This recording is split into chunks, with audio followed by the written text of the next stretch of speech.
Bueno, estimados y estimadas estudiantes, espero que estén muy bien. Estamos ya en el penúltimo tema del curso, el tema de archivos, que también es bastante relevante e importante para lo que es el proyecto. Ok, entonces entrando un poco en contexto de por qué usamos archivos y para qué sirven los archivos, todos estos programas que hemos realizado a lo largo del curso tienen un enorme problema, que es que una vez que terminamos la ejecución, es decir, que ya sea que tengamos un menú principal que permite salir o tengamos un programa simple que se ejecuta de inicio a fin y termine y calcule un resultado, a la hora de volver a ejecutar el programa o de apagar la compu y volverla a encender y volver a ejecutar el código, vemos que no hay memoria a largo plazo. Ok, ¿qué quiero decir con esto? Todas las variables eh, se eliminan de la memoria, todos los conteos que llevamos en sus, eh, bueno, conteos en variables, tenemos contadores, datos en listas, nuestras matrices, todo lo que habíamos hecho con anterioridad se pierde, ¿ok? Porque todo esto, como hemos visto, vive en la memoria RAM, la memoria estática y dinámica. Pero por suerte en programación existen los archivos que vienen a ser vienen a cumplir una función muy análoga a la memoria de largo plazo que tenemos los seres humanos y permite hacer eso, básicamente almacenar datos, almacenar información y hacer que persista a pesar de que la máquina se apague. Ok, eh, entonces eso es lo que nos faltaba realmente para hacer que al procesar muchos datos, al procesar por ejemplo los datos de la región del examen, no tenemos que insertar esos datos otra vez o procesarlos nuevamente, sino que podríamos guardar toda esta información a largo plazo en un archivo. Entonces, esta pieza que nos hacía falta en lo que es el curso y lo que es la programación en Python la vamos a ver en esta clase. Ok, entonces entrando un poco en contexto sobre qué es un archivo, básicamente en cualquier sistema operativo. Un archivo es un recurso para almacenar información. Básicamente hay dos operaciones que nos interesan, leer la información y escribir la información. Em, los archivos en cualquier sistema operativo existen siempre bajo un árbol de carpetas, una jerarquía de carpetas, donde existen carpetas que contienen archivos y carpetas que contienen carpetas que contienen archivos y así sucesivamente. Y una jerarquía desde la carpeta o el directorio principal hacia las demás carpetas. En Windows este directorio principal o raíz es el disco C, disco duro C, aunque pueden tener más discos instalados. Y en Linux es nada más el slash, ese sería la raíz. En Linux y también creo que en sistemas operativos de Mac creo que también se respeta esa raíz. Los archivos pueden tener muchos formatos, pueden ser imágenes de texto, videos, imágenes, perdón, texto, audio, videos, documentos, inclusive ejecutables, que es lo que llamamos las aplicaciones. No obstante, en el fondo, cada uno de estos archivos, cada uno de estos tipos de archivos eh, son lo mismo, ¿ok? La interpretación cambia según la información que almacenemos ahí y cómo la vamos a interpretar. Eh, ok, la forma más fácil de ver qué es un archivo y qué no es un archivo simplemente es entrar a cualquier directorio y lo que no sea un directorio siempre va a ser un archivo. ¿Ok? Por ejemplo, si vamos al escritorio, bueno, que es lo que vemos principalmente cuando iniciamos la máquina, vemos accesos directos que son archivos. Podemos entrar a documentos, a descargas, podemos tener PDFs, audio, imágenes, los archivos .ipynb, .py, los HTML también, todos estos son archivos. Eh, Hay ciertas características que nos interesan sobre los archivos, que es eh, tres cosas. Su nombre o su título, por decirlo así, su extensión, bueno, su nombre, que ya tendrá su extensión, y la ruta o camino donde está almacenado. Entonces, todo archivo tiene un nombre que se compone de estas dos partes que mencioné anteriormente, un título, que es el nombre al cual nos vamos a referir en el archivo, y la extensión. La extensión básicamente se toma a partir del último punto y los siguientes caracteres. Por ejemplo, si vemos algún archivo de texto que es, no sé, digamos que se llame hola.txt, entonces la extensión es txt después de ese punto. Vemos documentos en PDF, que de hecho la extensión es PDF, que puede ser documento1.pdf. Vemos archivos de Word que su extensión es docx, que es hace poco cambió un poco el nombre de la extensión, pero en fin, siempre después del último punto sería el nombre de la extensión, porque el archivo puede llamarse texto1.hola.adios.txt, entonces el último punto me va a definir cuál es la extensión. Luego, el archivo tiene un contenido que puede ser en varios formatos. Este contenido del archivo se mide en una unidad muy específica en computación que se llama el byte, que puede ser kilobytes, puede ser megabytes, puede ser gigabytes. Por último, el archivo tiene un camino.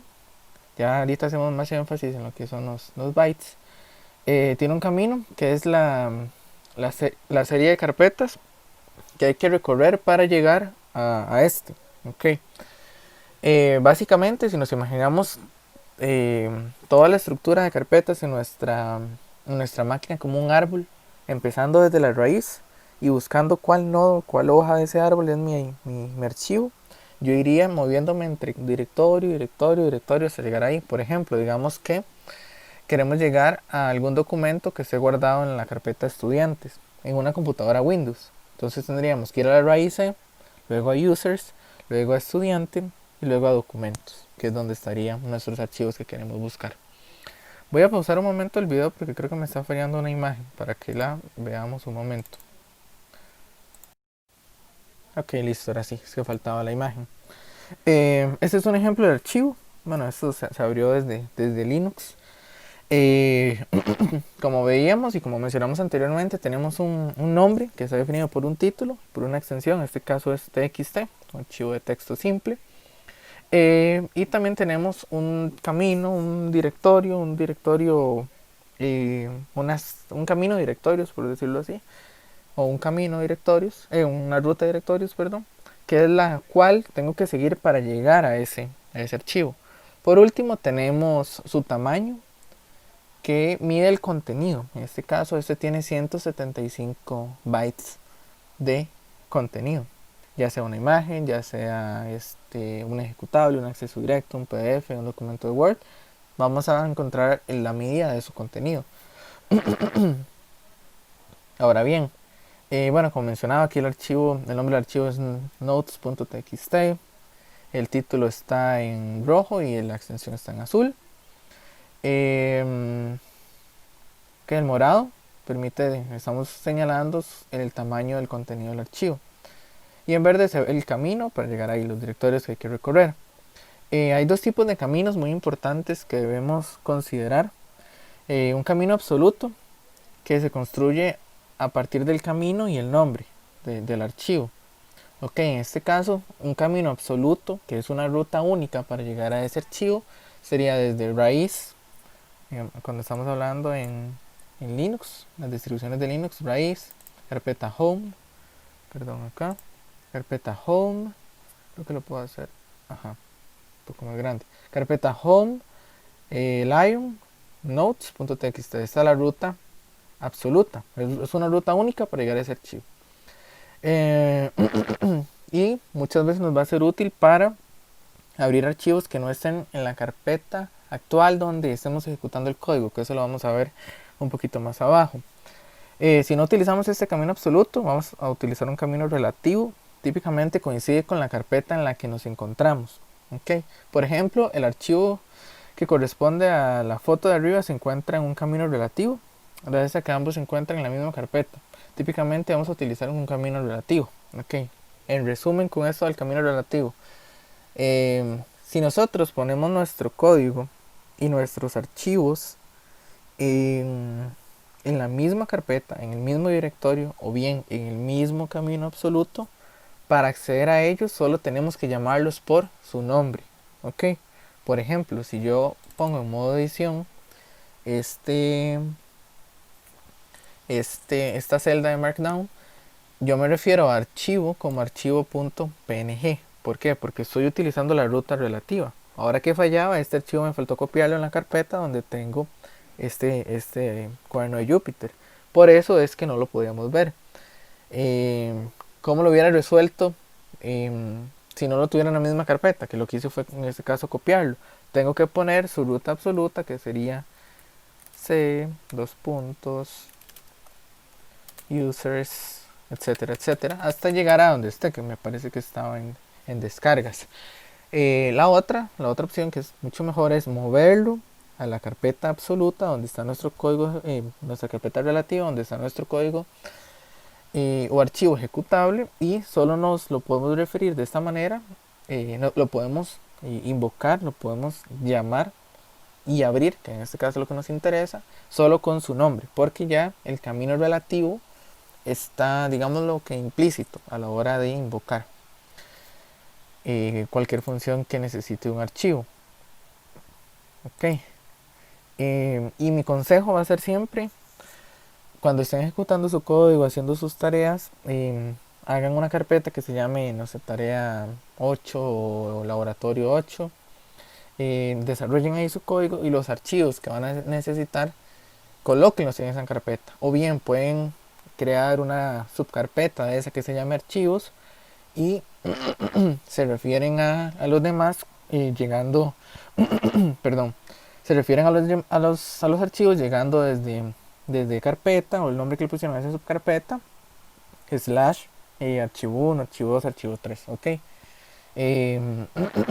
Me gusta más la segunda opción porque da más estructura al código, ya un código más organizado si hay cierta división de carpetas, pero si necesitan poner todos los archivos en una sola y no complicarse, no hay ningún problema. Pero sí, sería lo ideal siempre es que estén en, en la carpeta actual donde tengan su código y siempre accediendo desde el camino relativo.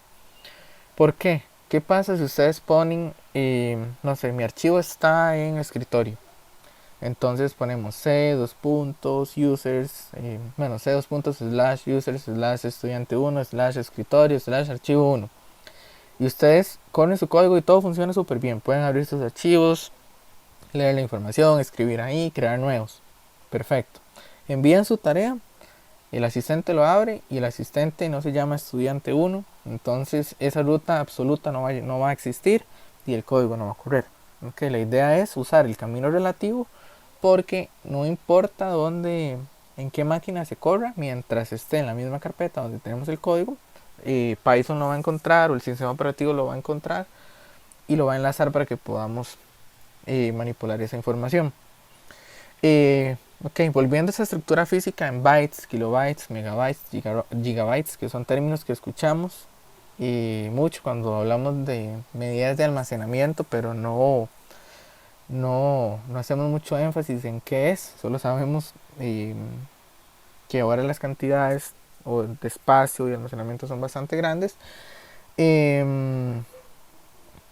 Básicamente lo que define es una extensión de información en el archivo. Okay. El byte es una convención, básicamente se acordó que va a ser la unidad mínima de almacenamiento hace mucho tiempo, aunque en algún principio había máquinas donde la unidad mínima era byte, pero tenía otro tamaño, que ya vamos a ver ese otro tamaño. Todos los archivos, ¿verdad? Hemos visto que la única manera de almacenar información es con ceros y unos, ¿verdad? No hay ninguna otra magia para hacerlo. Entonces, ¿cómo hacemos eso? Y luego lo nombramos bytes. Se presentó esta convención que define que los bytes son un conjunto de 8 bits, donde un bit, recordemos que puede ser 0, 1. ¿Okay? Entonces esa es la convención, cada byte mide 8 bits. Y donde el número menor es 0000000 con los 8 o el 111111, que son los 8 unos. Entonces, lo que hacemos es, a la hora de interpretar cuántos bytes tiene un archivo, solo sabiendo que solo tiene ceros y unos, se hacen divisiones o agrupaciones de 8 y obtenemos la cantidad de bytes. Es un concepto muy simple y permite prácticamente que un archivo pueda contener cualquier tipo de información, imágenes, audio, video, con solo este sistema de almacenamiento. Ok, ahora tenemos que ver que existen dos formas de ver este archivo. Cuando abrimos un documento de Word, vemos texto, ¿verdad? Vemos el texto que tenemos ahí, pero ¿por qué vemos texto si está compuesto de bytes? Y los bytes son simplemente cadenas de unos y ceros. Es porque tenemos dos formas de interpretar estos archivos, como archivo binario y como archivo de texto. Los archivos binarios simplemente son cadenas de bytes, igual son legibles, editables por los programas. La mayoría caben dentro de esta categoría. Por ejemplo, audio, video, documentos como PDF, docs, que es ahora el nuevo formato, y otros. De hecho, si intentamos abrir un archivo binario en Notepad o en Notepad++, creo que es el que también es muy usado, vamos a ver la cadena de bytes. Entonces, realmente, ¿qué es lo que hace Word? ¿Qué es lo que hace PDF? ¿Qué es lo que hace los archivos de video o imágenes?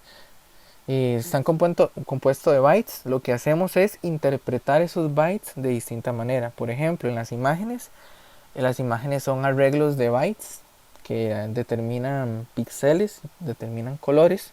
Entonces hay una interpretación de los bytes como si fueran colores.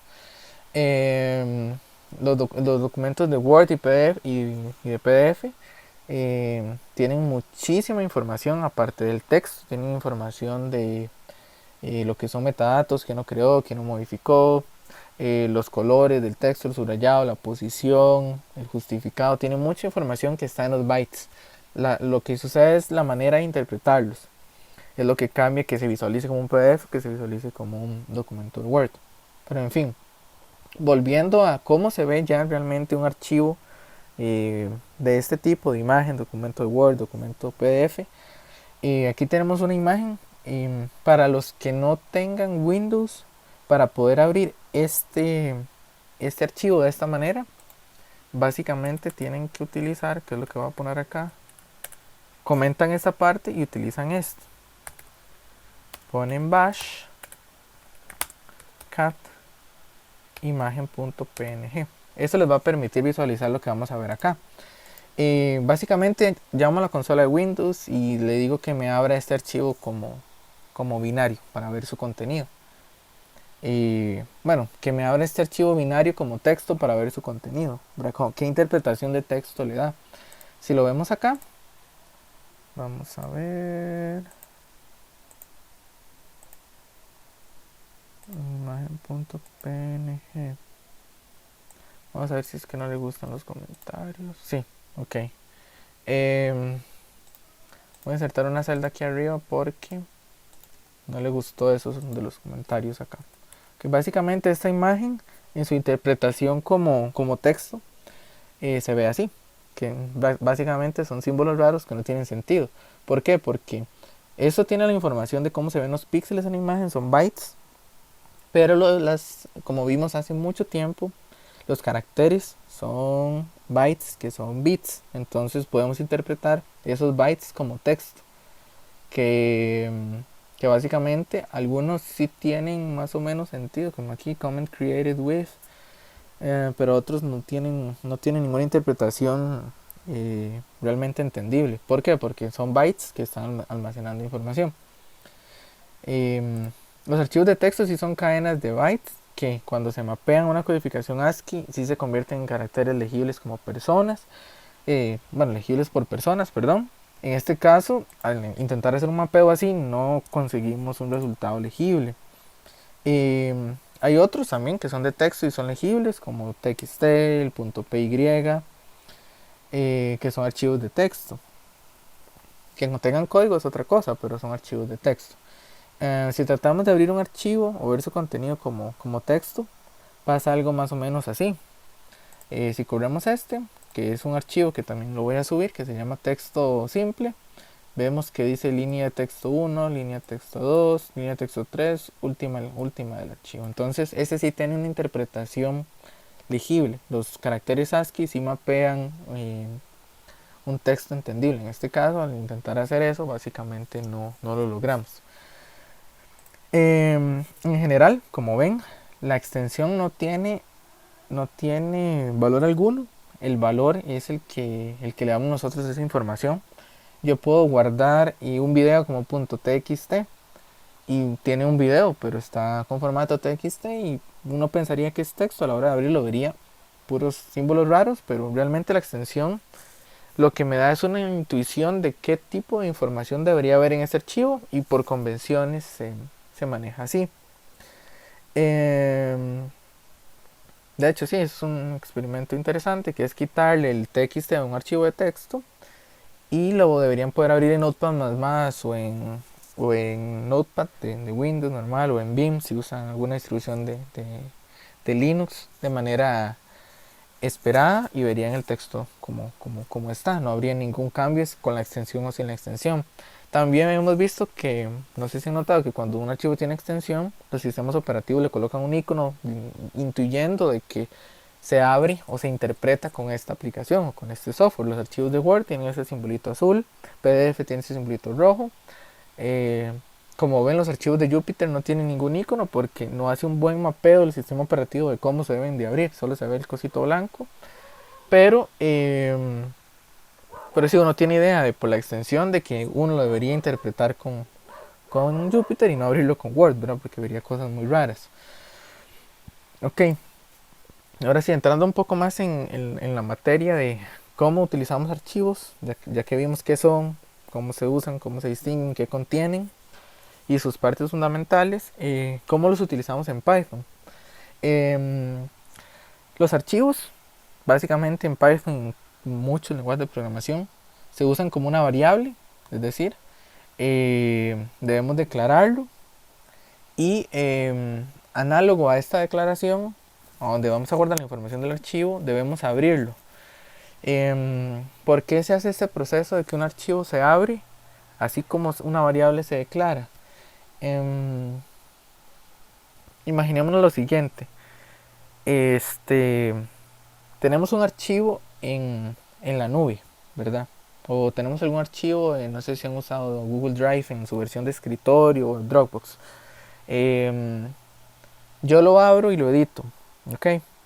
Otra persona lo abre y lo edita. Entonces podemos hacer un desastre de información.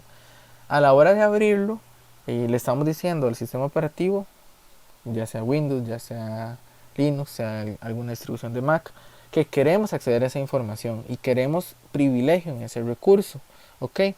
Más que este archivo no está almacenado en memoria RAM, está almacenado en el disco duro, está almacenado en una llave malla, está almacenado en un disco, está almacenado en sus teléfonos y conectado a su teléfono. Entonces el proceso de abrirlo, básicamente le estamos diciendo al sistema operativo que queremos acceder a esa información y queremos reservar ese recurso.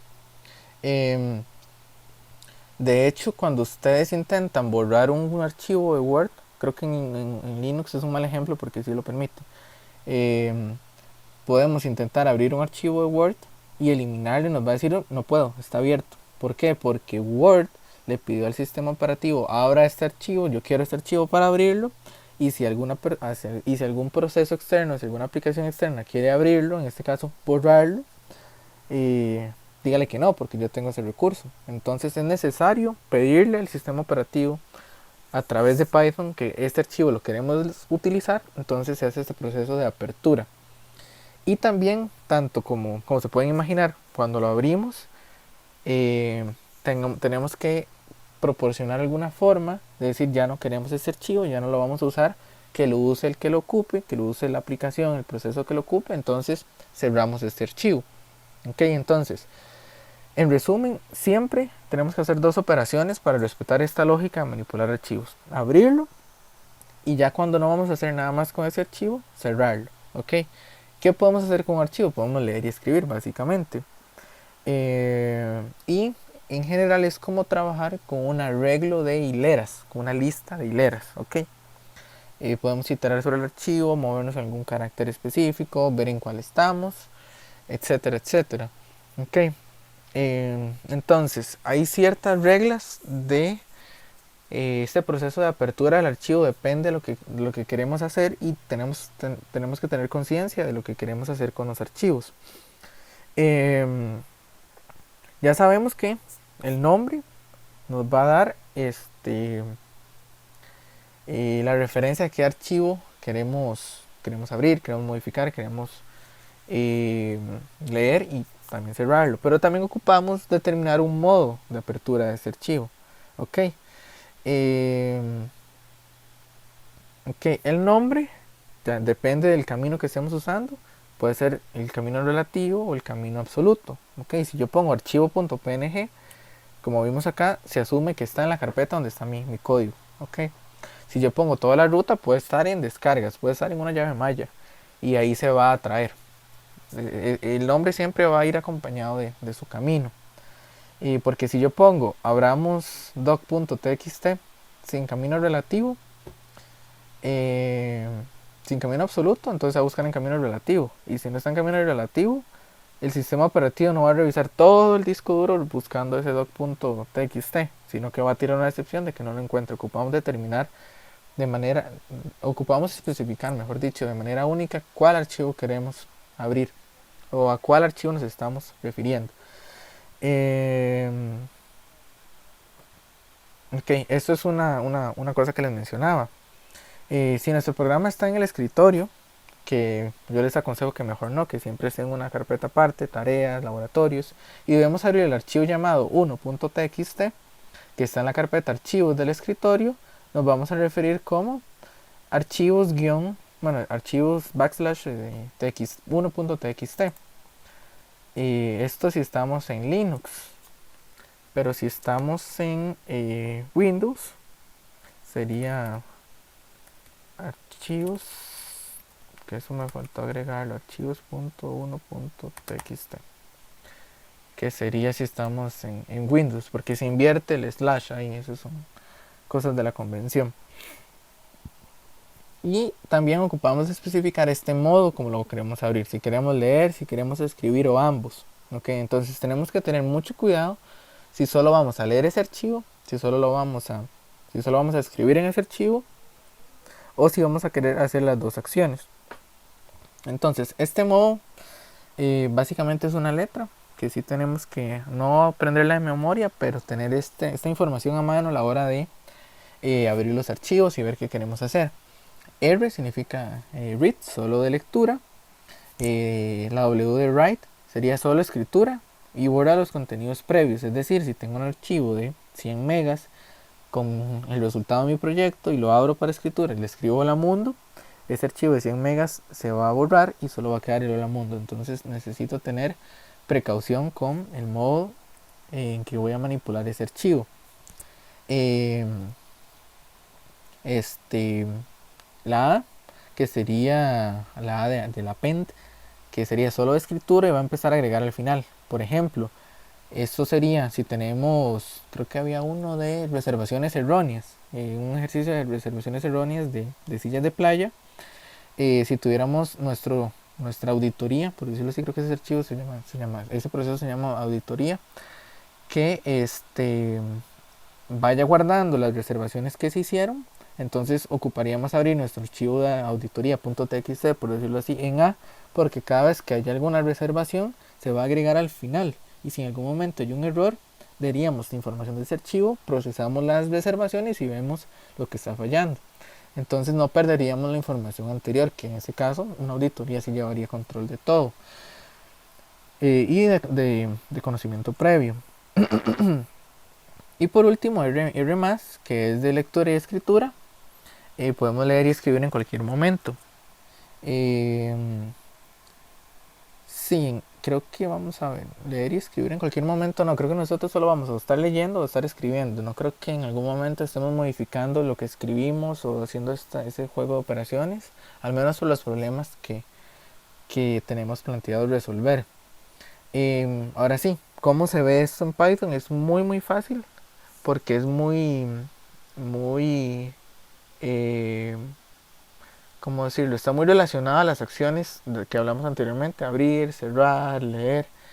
Eh, Básicamente usamos la función open que recibe dos parámetros, el nombre del archivo con su ruta absoluta o relativa. En este caso estamos usando la ruta relativa, asumiendo que en la carpeta donde tengo yo este archivo de Jupyter está este archivo textosimple.txt y en read, en R, porque solo quiero leer esa información.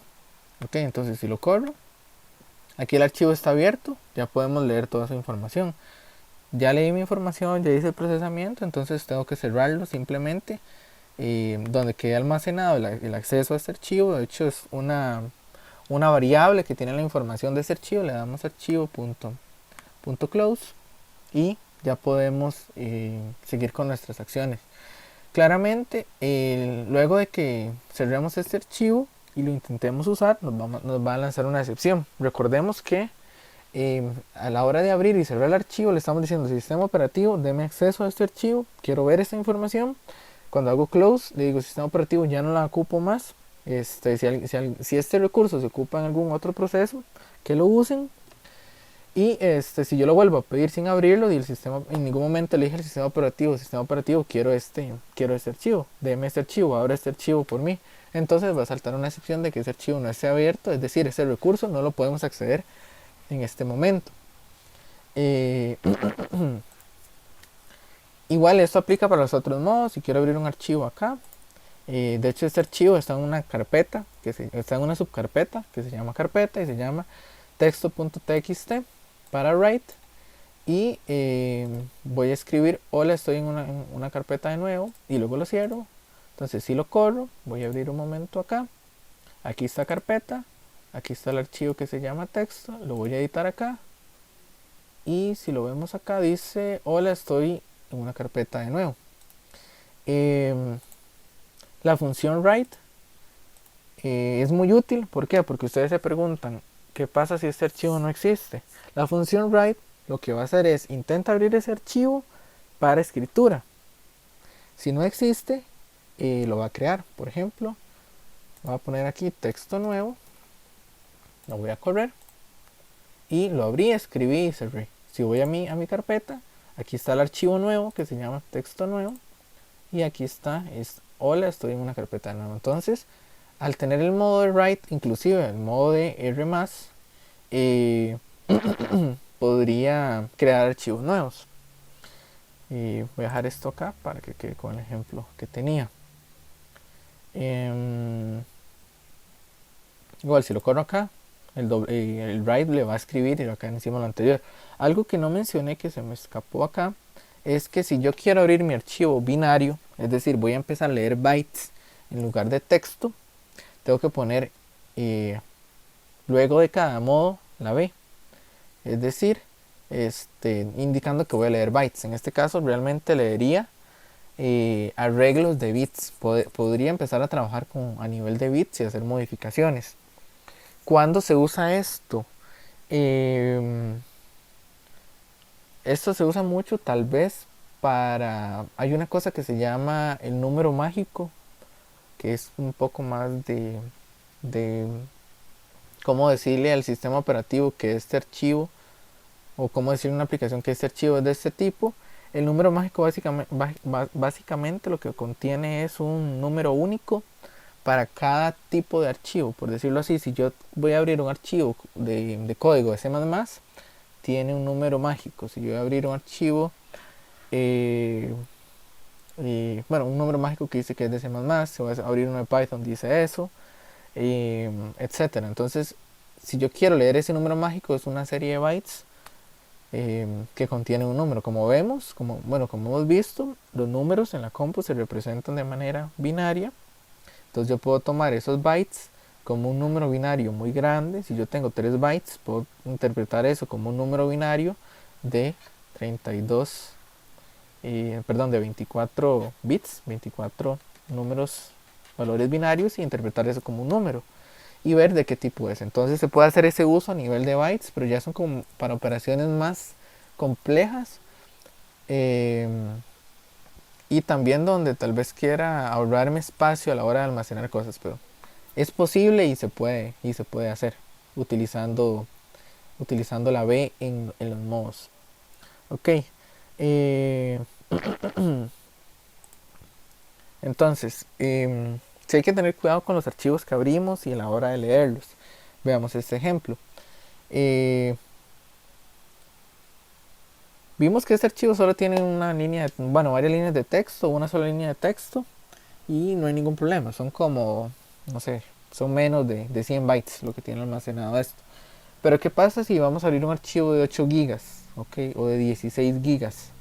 Digamos que es el log de nuestro sistema de reservación de espacios en la playa en los últimos 8 años, y el archivo pesa 8 gigas. Cuando queremos abrir ese archivo y leer los valores, vamos a intentar abrirlo en memoria RAM, que es la que actualmente está. 8 gigas si alcanzan un teléfono, si alcanza una llave Maya, pero no todos tenemos 8 gigas de memoria RAM, que es donde vamos a abrir y vamos a ejecutar el código.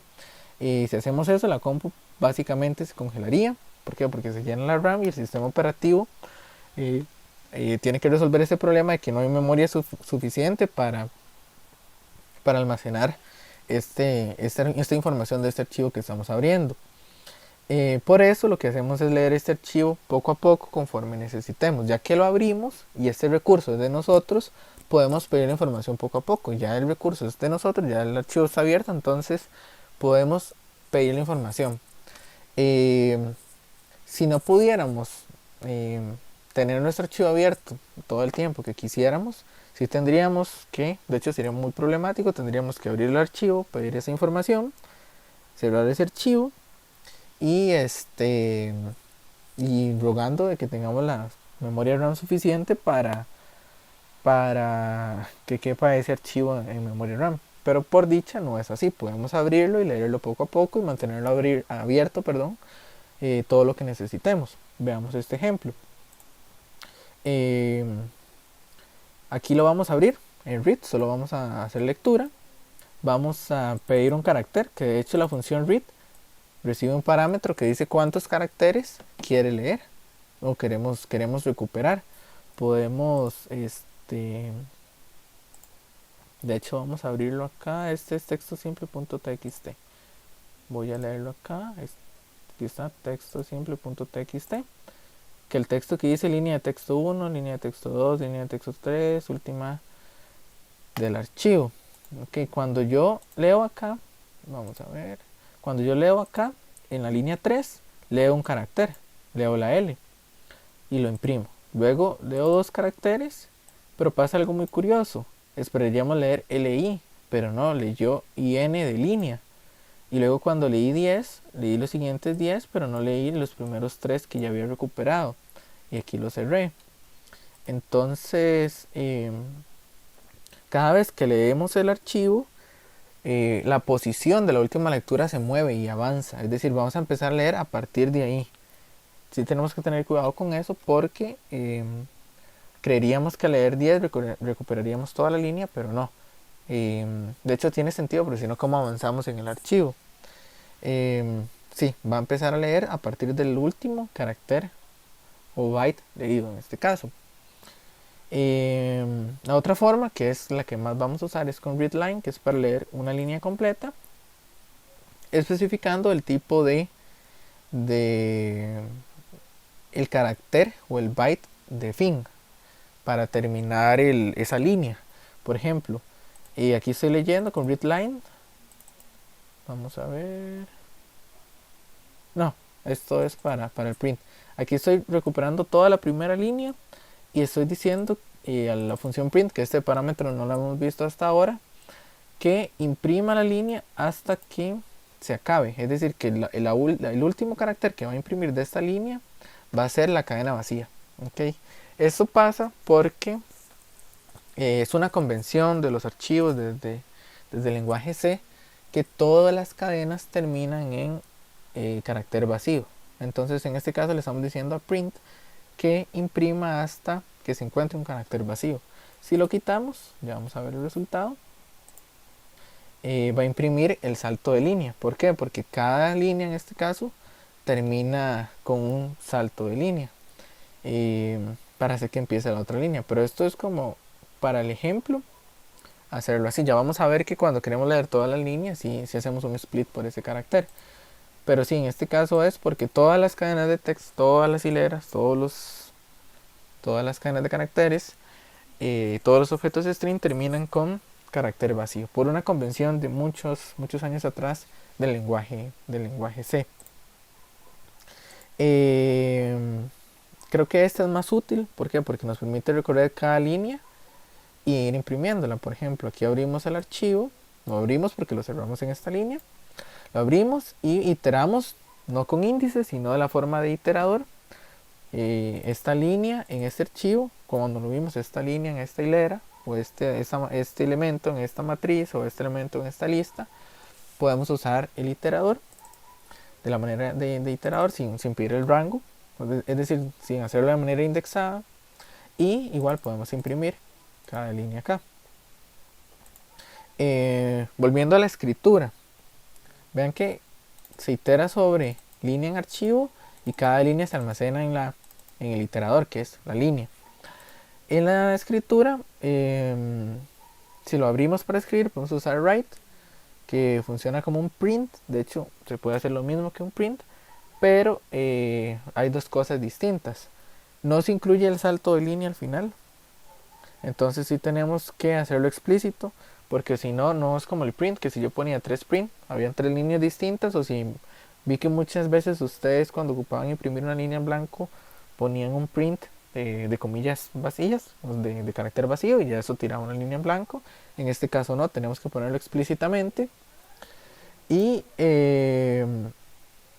si no, no va a quedar bien. Si por ejemplo aquí voy a abrir ese archivo, texto escribir, voy a poner hola, espacio archivo, y lo voy a cerrar.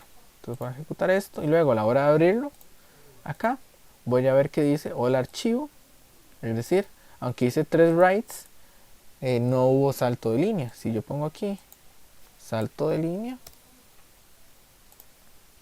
ahora sí voy a ver hola archivo. Entonces sí tenemos que tener cuidado que el salto de línea sí tenemos que ponerlo nosotros, porque si no, el archivo va a quedar todo concatenado. Recordemos que es como una cadena de caracteres, un objeto de tipo string que se va a almacenar al final en el archivo. Entonces necesitamos considerar eso. Igual hemos practicado cuando hacemos los menús en una sola variable, que nosotros mismos ponemos el salto de línea eh, para que quede visualmente bien, o visualmente legible. Entonces sería aplicar lo mismo con el archivo.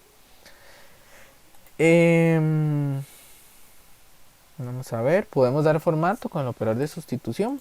Por ejemplo, aquí leemos un número, vamos a leer 900 y se va a imprimir con el signo. Si es positivo se va a poner un más, negativo se va a preservar el signo y se va a escribir, y luego se va a cerrar ese archivo. Entonces, acá lo voy a correr, y cuando lo corra acá va a decir 900. Voy a correrlo con otro si no se vio muy bien este número. Va a correr esta celda y vamos a ver que aquí está el 1233 con el signo de positivo acá. Entonces pueden usar el operador de sustitución y dar formato como quieran. Es como trabajar con cadenas de caracteres igual. Lo que hemos visto es que se borra cuando estamos en modo W. Podemos hacerlo en modo A para leer y escribir, y podemos hacerlo en A para hacer un append, de append, como en las listas, agregar líneas al final del archivo. Por ejemplo, si lo abrimos acá y decimos esto se agrega al final del archivo porque se abrió en modo A, y luego imprimimos este archivo, tenemos el valor entero anterior y al final se concatenó esto. De hecho, muchas veces ustedes van a querer agregar información al final, porque si no, no podríamos guardar información nueva sin modificar la anterior. Entonces este modo de escritura es el que más van a usar cuando quieran imprimir o estar guardando de manera iterativa información en el archivo.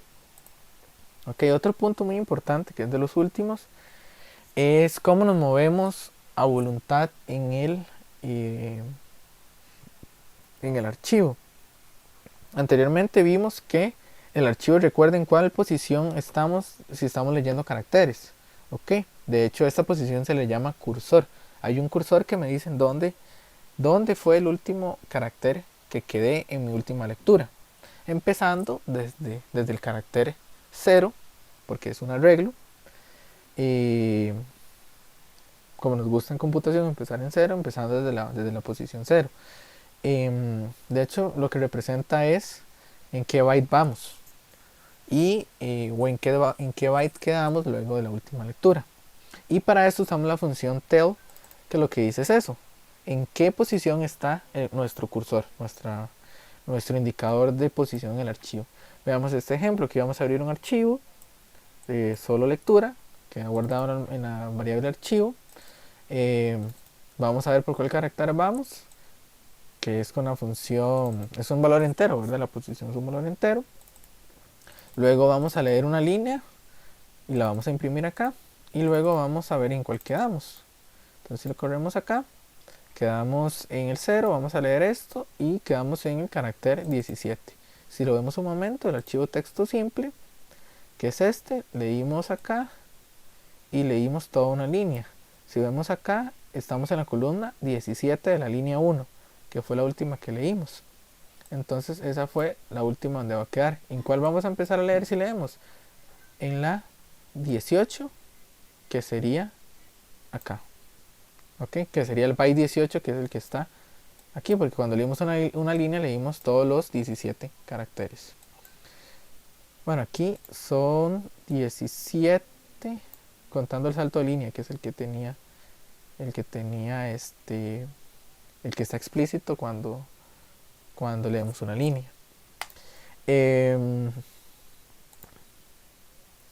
Lo que les mencioné, que empezaríamos leyendo ahora el carácter 18. Vamos a ver acá. Ok, sí, está el operador seek también, que lo que permite es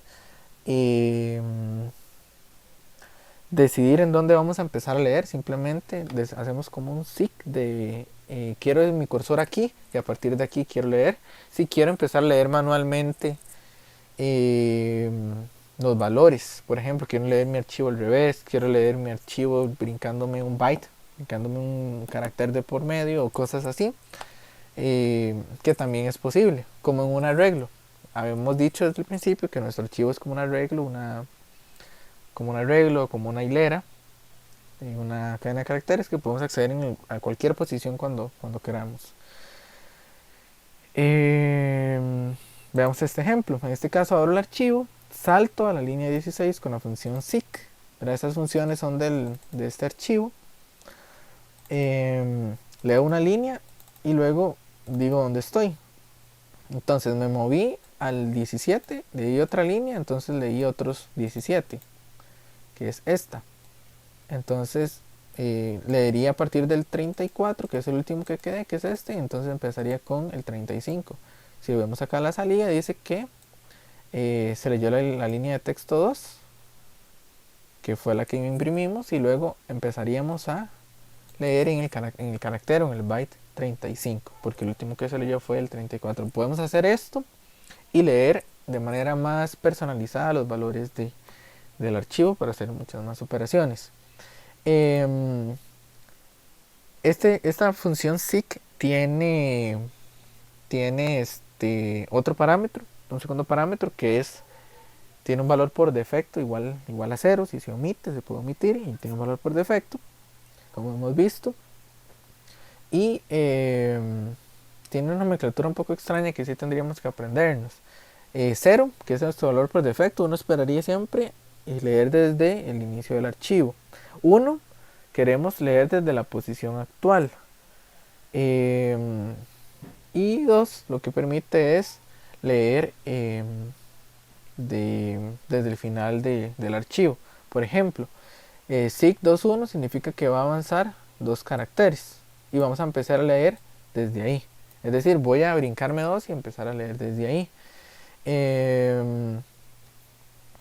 Sig -32 dice que voy a empezar desde el final del archivo, voy a moverme -3, es decir, voy a retroceder o voy a leer el tercero empezando desde el final. Entonces puedo hacer este tipo de lectura así, que es un poco enredado, la verdad, realmente. Pero, ¿por qué hacemos esto? Ustedes pueden pensar, profe, ¿por qué no leemos la línea y la manipulamos nosotros sin utilizar sig? La idea es leer del archivo directamente lo que necesito en lugar de leer el archivo primero, pasar la memoria RAM que existe en Python y luego leerlo en Python. Es más barato hacer solo una operación en el archivo y leer desde ahí que leer desde ahí, copiar, porque todo esto cuando hacemos readline, hacemos read, obtenemos una copia de ese contenido del archivo que o sea, es más barato computacionalmente leer directamente ahí lo que necesito que copiar y luego manipular acá. Entonces, para eso existen esas funciones, para reducir el costo. Más que, como vimos al principio del curso, los archivos, la memoria a largo plazo de la computadora se almacena en un disco duro y ir a leer al disco duro es sumamente lento en comparación de que leer de la memoria RAM. Entonces se evita hacer muchas lecturas a disco duro o almacenamiento externo, secundario, por cuestiones de rendimiento. Entonces por eso leeríamos directamente de ahí, para no estar leyendo cada rato. Ok, aquí hay algunos ejercicios básicos que nos permiten repasar esos conceptos que hemos visto de archivos. Por ejemplo, que lo que propone es crear una función en Python, un programa en Python, que lea un archivo línea a línea e imprima cada línea. Entonces simplemente tenemos una función que se llama abrir archivo, que recibe un modo. Si el archivo está correcto, es decir, esto va a verificar si la lectura del archivo es incorrecta o es correcta. ¿Por qué? ¿Qué puede fallar? El archivo no existe, el archivo fue eliminado, el nombre del archivo está mal, ya el archivo está abierto y el sistema operativo nos dice no se puede abrir, alguien lo está modificando. ¿Por qué? Porque es un recurso que se comparte, o simplemente hubo alguna falla y no pudimos obtener el archivo. Pueden pasar excepciones. Entonces empezamos con una variable que se llama archivo correcto en falso. Entonces mientras que este archivo no sea correcto, vamos a pedir el nombre del archivo, vamos a intentar abrirlo en el modo que pedimos. Si se abrió, lo ponemos archivo correcto y va a terminar el ciclo. Y si no, vamos a imprimir este error y que se intente de nuevo. Cuando todo salga bien, se va a retornar el archivo leído. Que eso es muy parecido a las funciones que hacemos para pedir flotante, pedir número real, número flotante, pedir entero, que insistimos hasta que el valor sea correcto. Ok, esta función claramente la pueden usar porque es una lógica que van a ocupar mucho para trabajar con archivos, intentar abrirlo, ¿verdad? De hecho, si se ponen a pensar, esto siempre va a decir ingrese el nombre del archivo o error, el archivo no se envió, no se encontró el archivo, no se pudo abrir, que se intente de nuevo. Podrían agregar un mensaje de error y un mensaje para mostrarla a la hora de pedir, es decir, 2 parámetros más y personalizar más la función. Ya queda a cada uno de ustedes como lo quiera hacer y realmente le daría más modularidad a la función. ¿Ok? ¿Por qué? Porque si yo estoy leyendo reportes de reservaciones erróneas de las sillas de playa, a mí me gustaría que dijera ingrese el nombre del archivo de las reservaciones, o ingrese la ruta absoluta donde está el archivo de reservaciones, okay, o cosas así. Y si tiene un error, no se encontró el archivo de reservaciones con nombre tal, y se pone el nombre. Entonces podríamos personalizar más los mensajes de una función completamente modular. Entonces, si lo quieren hacer, lo quieren intentar, perfecto. Entonces, dos formas de abrirlo. Bueno, dos formas de iterar sobre él. La primera sería usar la función de abrir archivo y luego con el ciclo que usa un iterador, y por cada línea en el archivo ir imprimiéndolo. que es lo que estamos acá.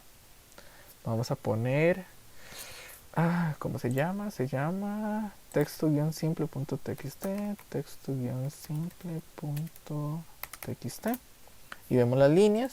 O podríamos usar esta otra alternativa, que lo que va a hacer es leer una línea, y mientras que esa línea no sea, vamos a ver, es que está mal indentado, mientras que esta línea no sea vacía, es decir, que nosotros estamos leyendo el archivo y cuando ya no haya más líneas, el archivo nos va a devolver una cadena vacía, simulando que fue la última, y nos va a mostrar la información. Por ejemplo, si lo corro,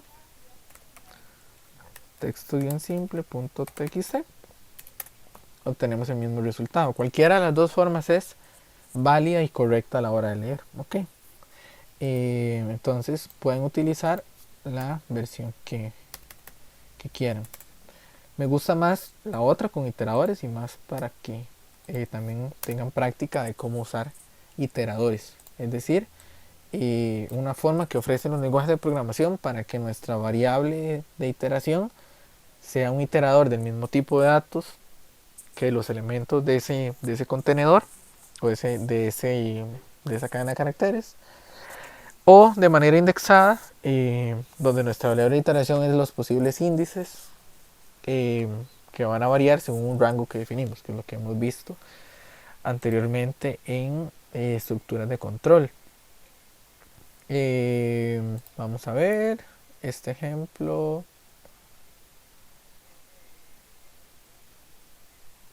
Ok, eso simplemente va a agregar una línea a un archivo ya existente.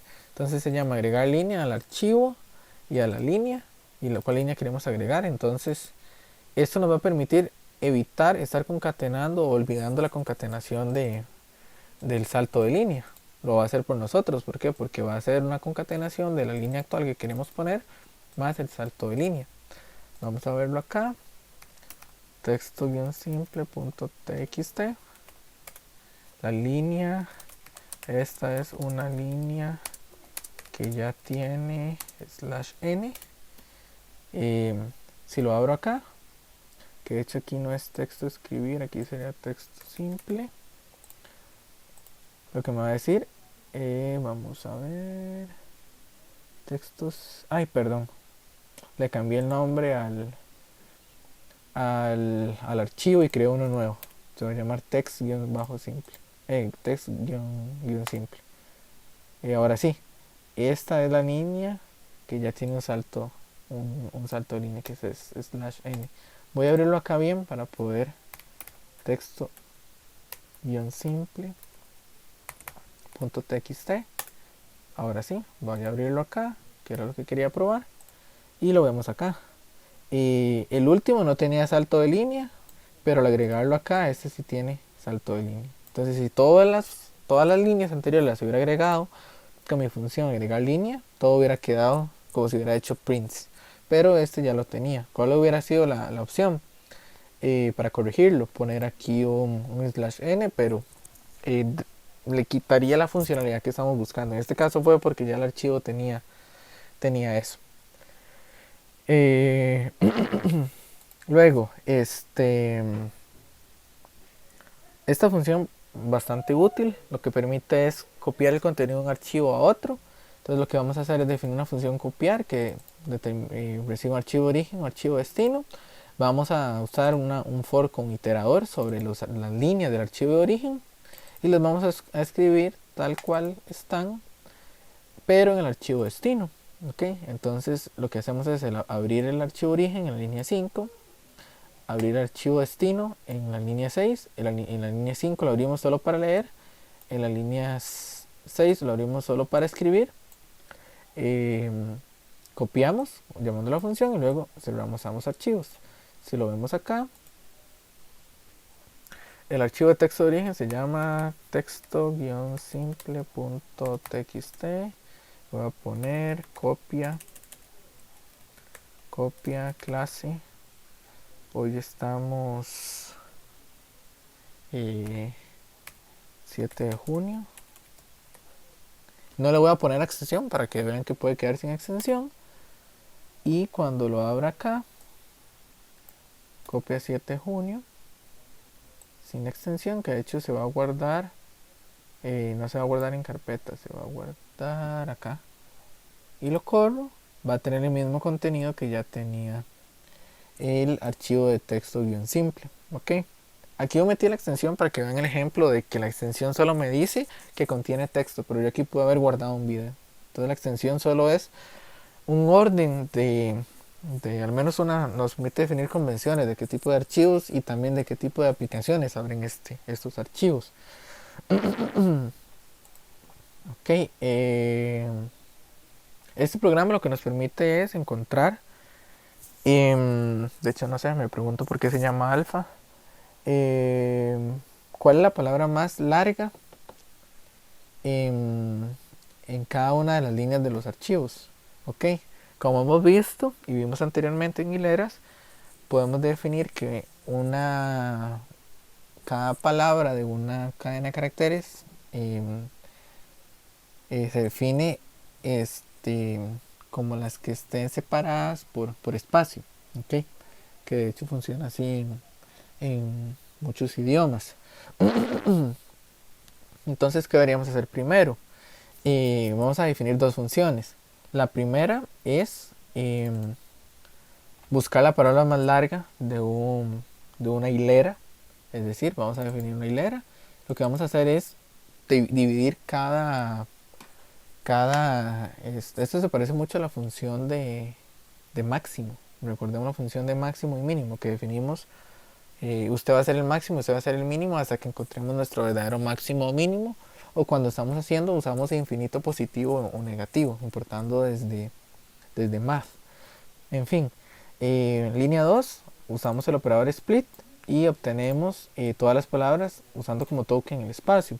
Definimos un posible candidato, nuestra palabra más larga, que va a ser vacío. Aquí bien hubiera puesto el elemento 1 de la lista, pero tendría que ver que la hilera tenga, que lista tenga al menos más de un elemento, si no sería extraño, pero son validaciones que podrían implementarse. Y luego itero con un for que usa un iterador para cada palabra en la lista y uso la función len para averiguar su longitud. Entonces verifico si el tamaño del candidato actual de la cadena de caracteres actual es menor que la palabra en la lista, entonces es mayor que el otro, entonces nuestro candidato ahora va a ser palabra porque es mayor. Si no, seguimos diciendo que es candidato, y así sucesivamente hasta iterar por todas las palabras de la lista y vamos a retornar cuál candidato quedó.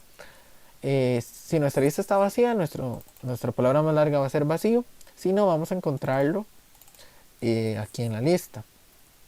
Y por aquello, cualquier palabra de al menos un carácter va a ser más grande que nuestro candidato actual. ¿Por qué? Porque el len de esta cadena va a ser 0. ¿Okay? Entonces, más humano, cualquier cadena de caracteres que esté como elemento de esta lista que tenga tamaño mayor que 0 estricto va a ser el tamaño mayor. ¿Okay? Y así sucesivamente mientras corre el algoritmo. Si encontramos alguna mayor que esa, entonces vamos a encontrar la palabra más extensa al final de la iteración. Luego otra función que se llama palabra más larga por línea, donde leemos un archivo, tenemos una lista inicializada en vacío, entonces vamos a ir por cada línea del archivo, vamos a quitarle el salto de línea y lo vamos a reemplazar por este. ¿Por qué? Porque cada línea del archivo literalmente termina en salto de línea para definir que empieza la otra. Vamos a obtener la cantidad de palabra, la extensión de la palabra para mejor dicho, vamos a obtener cuál es la palabra más larga de mayor extensión para la línea actual del archivo y la vamos a agregar a nuestra lista que va a contener las palabras más largas por cada línea y al final vamos a retornar la lista. ¿Okay? Entonces ya en la línea 17 empezamos a ejecutar. Solo ocupamos leer, en ningún momento vamos a escribir, entonces lo abrimos en modo R. Ok, que de hecho me parece que aquí hace falta falta algo importante. Vamos a ver, abrir archivo. Vamos a correr esto un momento. Ok. Usamos la función abrir archivo que pide el nombre del archivo. Vamos a abrir texto-simple .txt y dice que la palabra más grande es archivo está. Ok, siguiendo nuestra definición y como vimos anteriormente que me faltó un salto de línea, esta sería la palabra más larga, haciendo nuestro split por el token de espacio y al final lo va a concatenar. Básicamente aquí podemos intuir dos cosas al usar esta lista. Vemos que nuestro archivo tiene 3 líneas, ok, la 0, la 1 y la 2, que es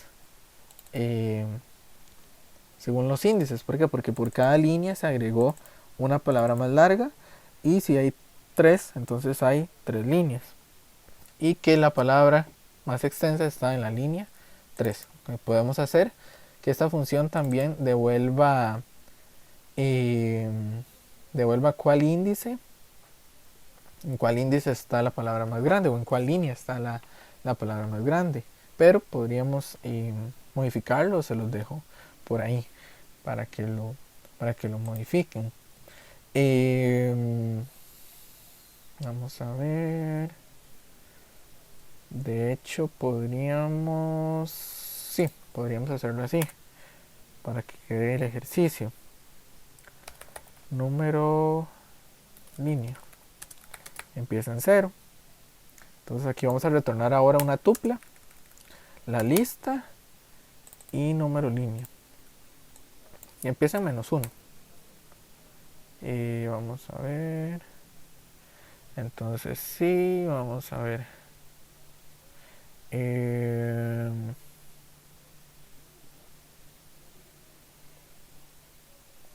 No, de hecho lo que ocuparíamos acá no es en este.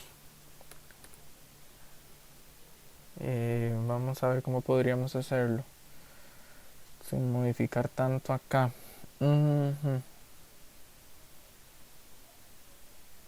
Ok, sí. Hagamos que esto me devuelva el candidato y el end del candidato. Ok. Entonces obtendríamos, lo que estoy tratando de hacer es que obtengamos la posición donde está la palabra más larga de todo el archivo, el número de línea donde está la palabra más larga de todo el archivo. Entonces aquí obtenemos el end del candidato y este candidato. Básicamente aquí obtendríamos una tupla, que estamos obteniendo dos cosas, la tupla y esto. Y aquí agregaríamos, vamos a ver, creo que me parece que no necesito los paréntesis. Bueno, creo que sí. Nada más déjenme correrlo un momento. Texto simple.txt.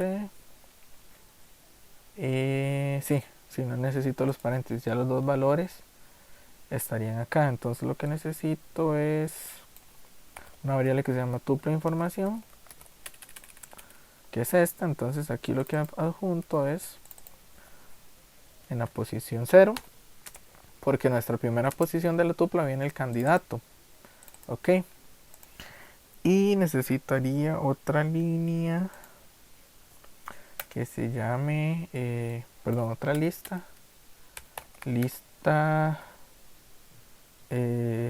extensiones, una lista largos. Voy a poner lista largos, que está vacía, y en lista largos .append voy a agregar acá voy a agregar tupla info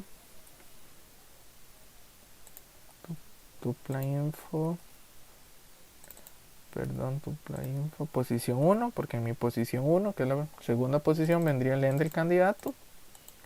Ok, aquí voy a retornar dos cosas. Voy a retornar la lista y la lista de largos. Ok, Eso es lo que haría ahí. Vamos a ver. De hecho, aquí voy a ver dos cosas, dos listas. Texto guión simple, perdón, texto guión simple punto txt. Vamos a ver, candidato no está definido. Creo que lo escribí mal. Vamos a ver, candidato acá.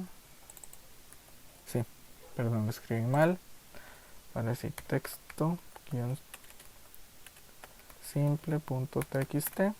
Entonces tengo nuestra línea, nuestra lista, como la de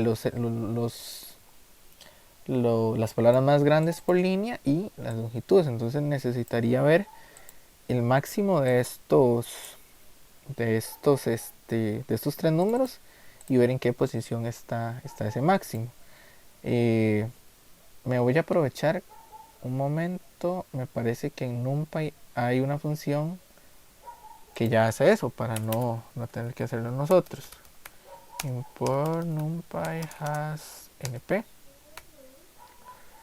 Ok, entonces voy a buscar un momento acá.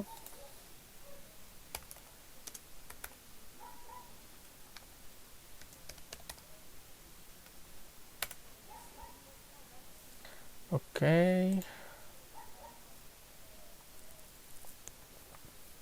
Me parece que la función se llama... se llama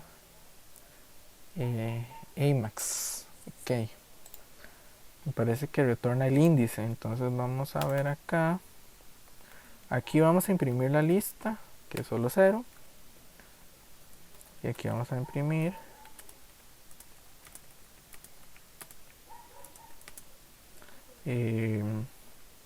np.emacs de nuestra lista. Vamos a ver cómo nos va. Texto guión simple.txt y dice que es el 11. Ok, entonces para hacer nuestra impresión más significativa vamos a ver max, pongamos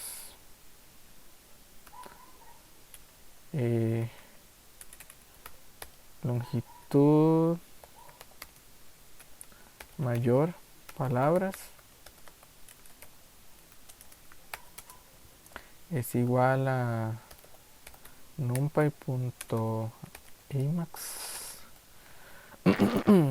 de la tupla en la posición 1 y luego vamos a usar índice línea, que va a ser nuestro lig1.index o era find, me parece, creo que es find de nuestra longitud mayor. Ok, entonces ponemos la palabra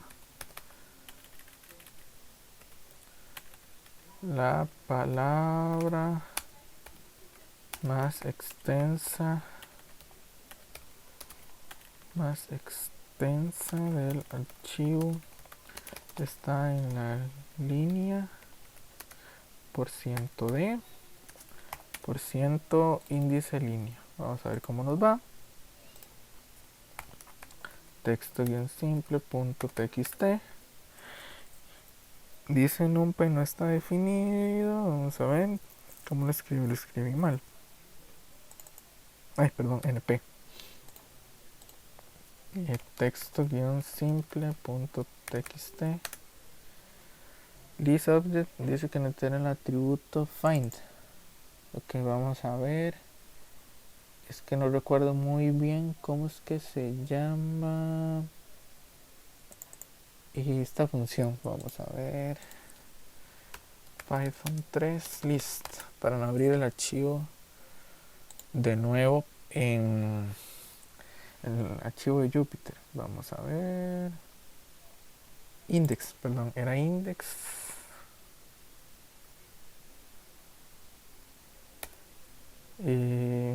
Sí, era la función index. Vamos a ver cómo nos va. Texto-simple.txt. Ok.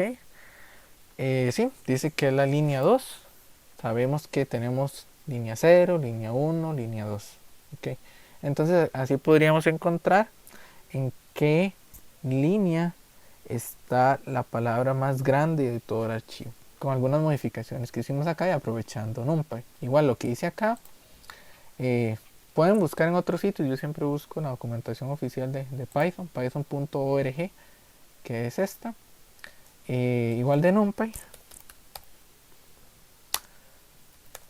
library, podemos buscarlo en numpy.org y podemos buscar la documentación que está acá y ver la referencia, que es NumPy reference. Y podemos buscar acá, crear de creación de arreglos o simplemente por funciones. En este caso yo busqué max y aquí está.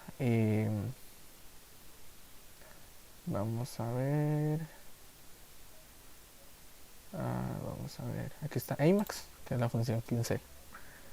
O igual pueden buscar también cómo se hace esto en NumPy, que probablemente exista. Okay, entonces todos estos recursos los pueden utilizar. La idea es que los utilicen. Ya hemos visto cómo manipular listas y cosas así, y ya pueden empezar a utilizarlos. Les recuerdo que no todo lo hace NumPy, hay cosas muy específicas que sí tenemos que hacerlo manualmente, pero pasos intermedios podemos aprovecharnos de NumPy. Y así practican también leer documentación de librerías, perdón, de bibliotecas que ya existen. Vamos a ver, quedan algunos más que sí me importa bastante de esta lista. Lo que nos permite es leer una lista de números enteros a partir de un archivo. No, de hecho es leer los archivos del input y luego leer los números de un input y luego guardarlos en un archivo separados por coma, ¿ok? Y luego cargar ese archivo y mostrar los elementos. Ya vamos a ver por qué separados por coma, que de hecho es un formato importante que vamos a usar para el curso y para el proyecto también. Entonces tenemos varias funciones. Una que nos permite leer un arreglo o una lista de elementos. Le damos la longitud de los elementos y luego empezamos a leerlos. Si todo resulta bien, si algo falla, retornamos un arreglo vacío, y o si no, vamos añadiendo al final cada elemento en nuestro arreglo y luego lo retornamos. Es una función de pedir lista, básicamente, o pedir arreglo, con muchas validaciones. Luego lo vamos a guardar en un archivo que recibimos el nombre del archivo y nuestra lista. Lo que vamos a hacer es iterar de manera indexada por los elementos de la lista, porque queremos hacer un simple print de cuál elemento es. Si quisiéramos solo imprimir el valor, pudimos haberlo hecho con el for de iterador. ¿De qué manera? For elemento in lista, y ya podemos ir por cada elemento de la lista. Escribimos en el archivo de manera con formato, el índice, bueno, el elemento acá, y luego imprimimos el tamaño de elementos que habían ahí en la última línea. Okay, ¿por qué lo hacemos así? Ya lo vamos a ver por qué. Entonces, si corremos acá, vamos a escribir 5 elementos. Va a ser el 5, el 4, el 3, el 2 y el 1. Y voy a guardarlo, prueba, guardar archivo .txt. Ok, y luego lo voy a abrir acá. Eso tiene corridas anteriores que están aquí. Prueba abrir archivo .txt. Voy a correr esto y vemos que está 5, 4, 3, 2, 1, que son los elementos que agregué. Luego voy a leer, de hecho está dice 5, 4, 3, 2, 1, pero estoy viendo que no se imprimió la cantidad de elementos.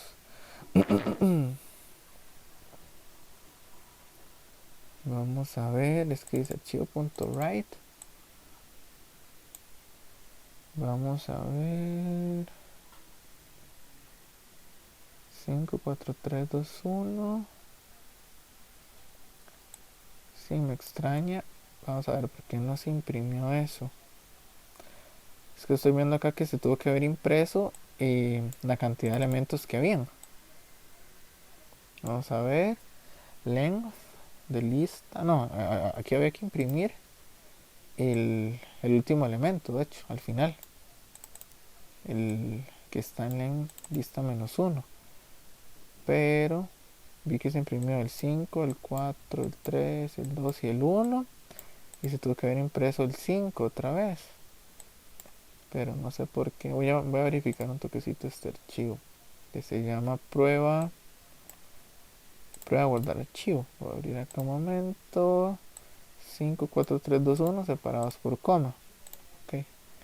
Me extraña que por qué no me lo permitió. Pero igual aquí está coma la que estoy poniendo acá. Sí, me extraña esto, que esto no se haya hecho. Que ahorita lo reviso. Bueno, guardo la lista y aquí saldrían acá. Ok, luego voy a leer este archivo, que es leer ahora esa lista y convertirlo ahora en un arreglo. Entonces, ¿qué voy a hacer? Voy a leer ese archivo, voy a recibir un archivo ya abierto, ya accesado. Recordemos esto, y como van a ver en todos los ejemplos, cuando definimos funciones de leer de un archivo, escribir en un archivo, concatenar y leer de un archivo, buscar la palabra mayor del archivo, todas las funciones asumen que solo tienen que hacer eso. Es decir, solo deberían, voy a conectar un momento la compu, deberían hacer eso. No deberían ni abrir el archivo ni cerrar el archivo. ¿Por qué? Podemos tener 6, 7 funciones que van a manipular el archivo y todas pueden estar abriendo y cerrándolo al mismo tiempo. Es una operación muy cara pedirle al sistema operativo: resérveme este recurso, resérveme este archivo para yo utilizarlo. Entonces es mejor tener una apertura global del archivo. Lo abrimos primero, invocamos a todas las funciones que nos manipulan y por último lo cerramos nosotros, no las funciones, ¿ok?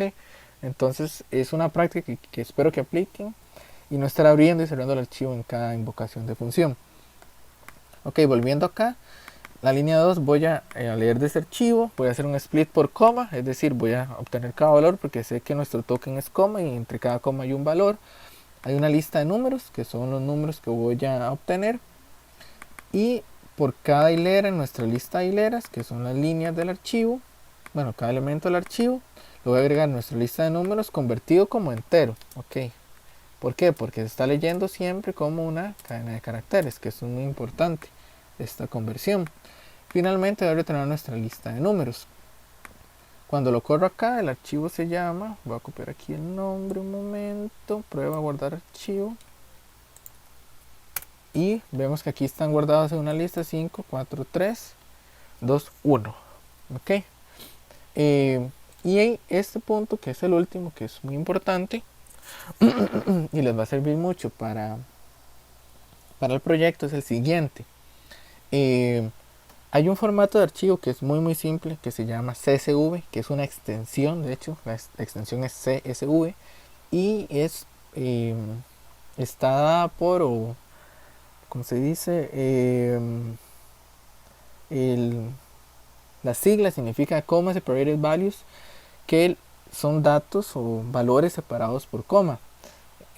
Hay otros formatos muy similares que también se le llama CSV, donde el token cambia y es punto y coma o es tabulación, pero es la misma idea. Hay un token que separa los valores, ya sea texto o sea números. En este caso es la coma porque primero la que vamos a usar es la convención y la que se usa, como dice acá, en bases de datos, y vamos a seguir esa convención.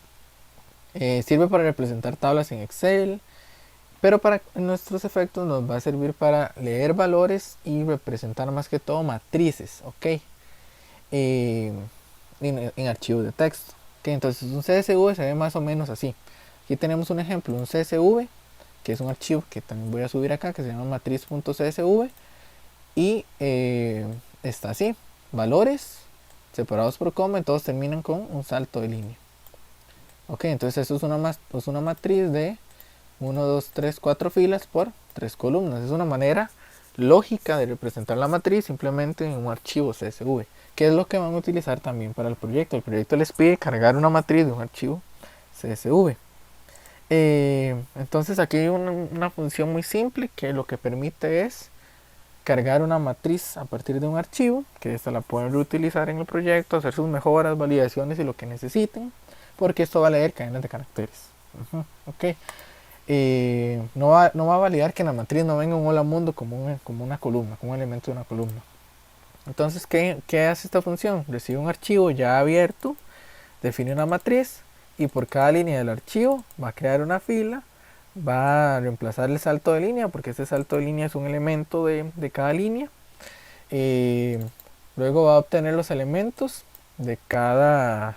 De hecho lo elimina, lo reemplaza y pone un carácter vacío, que es eliminarlo. Obtiene una lista de elementos separados, bueno, leyendo el token de la coma, y por cada hilera o por cada mejor elemento, o más bien hilera elemento, o elemento hilera, porque son, a poner el elemento hilera porque son cadenas de caracteres los que estamos leyendo. Vamos a convertirlo a número y luego lo vamos a agregar en nuestras filas. Al final lo agregamos en nuestra matriz y retornamos la matriz. En este código abrimos el archivo, cargamos la matriz del archivo en M y luego cerramos este archivo e imprimimos M. Entonces si lo corremos acá, se llama matriz.csv, lo vemos que está así. Ok, voy a abrir un momento este archivo para que ustedes lo vean acá, que es este, matriz.csv. Lo voy a abrir con LibreOffice porque da mejor visualización, porque me parece que Excel usa la nomenclatura de que el comma separated values tiene que tener como token punto y coma en vez de coma, entonces no se va a ver bien. Aquí en LibreOffice sí se va a ver, bien. Que lo vemos acá, es una pequeña matriz, ok. Si lo abro con Excel lo van a ver acá que no se va a ver del todo bien, entonces tal vez con LibreOffice se vea mejor, si no lo pueden abrir con cualquiera de estos y ustedes ya saben que hay una matriz de manera lógica. Ok, entonces ya con esto finalizamos todo el tema de archivos. Es un poco extenso, sí requiere práctica, que ustedes se sienten, intenten abrir archivos, crear archivos, ver las excepciones que puede saltar a la hora de leer el archivo. Básicamente creo que son 2 o 3. Primero, el archivo no existe, ya sea porque el nombre está mal escrito, el archivo no existe del todo. Segundo, el archivo está siendo utilizado por otro recurso y no se puede abrir. O sí, básicamente a la hora de leer archivos solo tenemos estas dos excepciones. O tal vez alguna excepción del sistema operativo ajena a estas que salte ahí y que falle. Pero sí, esas son las excepciones que tenemos que tener cuidado. Y también, vamos a ver, otro punto importante. Todo lo que leamos del archivo van a ser cadenas de texto. ¿Okay? Como vimos al principio, he mencionado a lo largo de la clase, todos los elementos son hileras. Ok, entonces no son números, tenemos que ver si podemos convertirlos y si no, controlar las excepciones. Y yo acá en esta matriz, que lo voy a hacer el propio, de hecho, voy a sustituir este 1 por un hola, lo voy a guardar, voy a volver a Jupyter acá un momento y voy a ejecutar esto.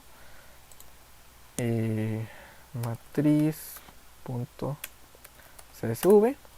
Hay una excepción a la hora de intentar convertir el elemento de la hilera en entero. Okay, entonces todo eso ustedes lo tienen que controlar y ver qué corresponde hacer. Lo voy a corregir para que quede bien. Matriz.csv. Y ya funciona bien. Entonces esas son validaciones que espero yo ver en el proyecto. Y también que ustedes deben considerar, porque a la hora de hacer pruebas tal vez tengan errores como de que dejaron columnas vacías o juntaron más comas o cosas así a la hora de imprimir de manera formateada y que les va a saltar. Entonces saber interpretar eso, que estamos convirtiendo números que no son válidos porque hay algún carácter, algún token de más. Bueno, creo que eso sería todo. Que estén muy bien. Igual si tienen dudas lo vemos en consulta. ya sea la del miércoles o la del sábado, respecto a tareas, proyecto o laboratorio, que ese sí lo subo hoy de una vez. Entonces, sin más a tratar, me despido y que estén muy bien.